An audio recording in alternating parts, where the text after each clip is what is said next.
Welcome to the North American World Championship Qualifier. Duelists have slogged it through the most competitive tournament in the 2023 calendar, and 16 rounds of Yu-Gi-Oh! Later, we have our top 8 feature. The last bastion against Kashtira. Brendan Ryan piloting Dragon Link versus Lars Bergquist.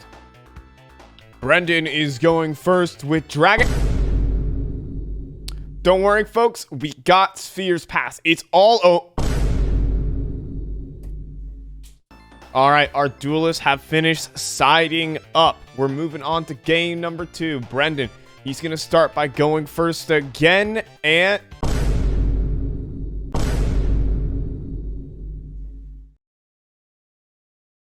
Hi guys, I'm Fi. Well, it was only inevitable until I made a video on this card. Dimension Shifter has terrorized Yu-Gi-Oh! Not since its printing. When the big 3 cards that would change modern Yu-Gi-Oh! Released, Dimension Shifter was the ugly duckling out of the bunch. No deck at the time besides janky stun strategies could use this card effectively without shooting themselves in the foot. But little did Yu-Gi-Oh! Know, this card would create its own archetype of deck, the Shifter deck.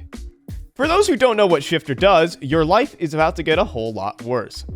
Dimension Shifter is a card that reads: if you have no cards in your graveyard, quick effect, you can send this card from your hand to the graveyard. Until the end of the next turn, any card sent to the graveyard is banished instead. Dimension Shifter is basically a stun card. You know how in Spectre Border Beatdown would try to flip Macrocosmos on you? Yeah, it's that, but it's a hand trap.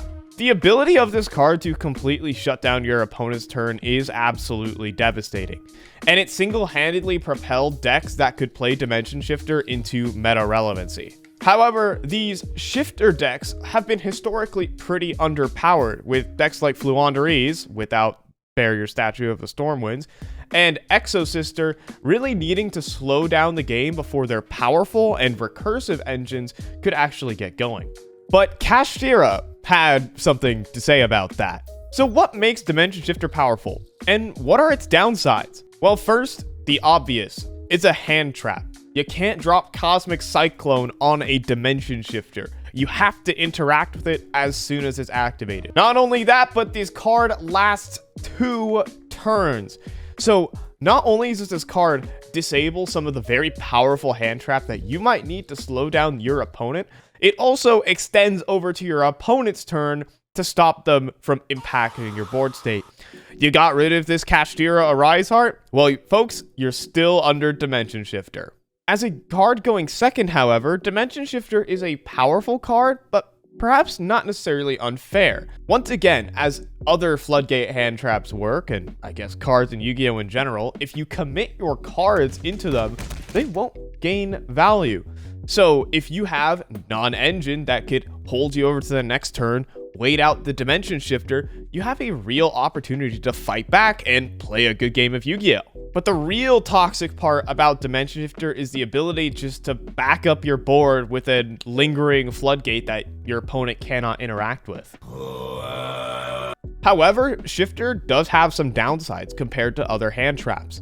First things first, you put Shifter in the graveyard when you activate it, so you can't use Dimension Shifter normally for the rest of the game. Also, as a level 6 dark spellcaster, it doesn't really have any extra utility in your deck besides, I don't know, being a dark target for your opponent to make Beatrice like they were doing back in tier format. Also, in mirror matches versus other Shifter decks, Dimension Shifter doesn't actually just do anything. So that's why we've seen it move over to the side deck instead to reduce this uselessness. But some folks like Lars can certainly get rewarded for playing it in the main. So, should Shifter go? YCS champion Jeff Jones has been in a never-ending Twitter war over his dream ban list. But his take on Dimension Shifter to 2 has actually been one of his least talked about points. Why? With current deck design, Konami has deliberately created decks that can utilize Dimension Shifter, so putting this card to 0 does just effectively hurt those strategies, no matter how much you hate them. But Dimension Shifter is a weird card where it's only useful if it's drawn in the opening 5 cards. So if you drop Dimension Shifter down to 2, You reduce the chances of seeing it in your opening 5 while still keeping the odds of drawing it as a mid-game brick about the same. Think of it as when they put Cyframe Gear Gamma down to 1.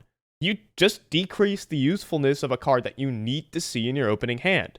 So putting Dimension Shifter down to 2 creates more bricks involving the cards without hurting the decks that do need to play Dimension Shifter as part of the power of playing that deck. While we can all agree that if we were to go back into time and we could choose a card to unprint, Dimension Shifter would probably be on that list. But since the game of Yu-Gi-Oh! Has evolved, we have to evolve with it too. And that's the video. I've been busy with some commentary part of life, so if you're interested in supporting me, follow me on the Twitter for that part of my life, or X as it's called these days. On that note, peace.